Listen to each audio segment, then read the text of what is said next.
नाज़रीन, ये जिस खातून को आप अपनी स्क्रीन पर देख रहे हैं, ये एक बेवा खातून है और ये डीपीओ लिया के पास आई हुई है। अब ये क्यों आई है?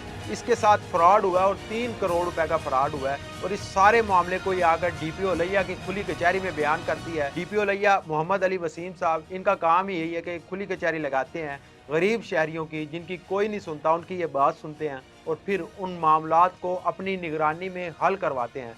तो उसी तरह का एक वाकया पेश आया। ये एक बेवा खातून है, इसका खामद पुलिस कांस्टेबल था, पुलिस मुलाजिम था और 2016 में वो शहीद हो जाता है, दौरान ड्यूटी वो शहीद हो जाता है और उसके बाद ये बेवा खातून की तमाम तर ज़मीन इसके ससुरालिये हथिया लेते हैं। ना सिर्फ ज़मीन बल्कि उसके साथ साथ जेवरात और दीगर कीमती अशिया जितनी भी घर में होती हैं वो हथिया लेते हैं और इस खातून को इंसाफ नहीं फराम किया जाता। फिर ये डीपीओ लिया के पास आती हैं और उनको अपनी सारी रुदात सुनाती हैं। डीपीओ साहब ये सारा मामला सुनने के बाद फौरन मौके के ऊपर एक कमेटी तश्कील देते हैं और इस सारे मामले को अपनी निगरानी में हल करवाते हैं। चंद ही दिनों में सारे मामले को हल करवा लिया जाता है और फिर ये खातून कितनी खुशी में आप इस वीडियो से मुलाहिजा कर सकते हैं कि उसने हार लिए हुए हैं, मिठाई ली हुई है और डीपीओ साहब के पास आती है और आकर कहती है कि डीपीओ साहब ये आपके लिए तोहफा है। और डीपीओ साहब कहते हैं कि ये मेरे लिए तोहफा नहीं है, मेरा फर्ज था कि मैं ये काम करूं और इसी काम के एवज मैं सैलरी लेता हूं, मैं तनख्वाह लेता हूं। तो पाकिस्तान को जरूरत है कि ऐसे और नौजवान इस महकमे में आए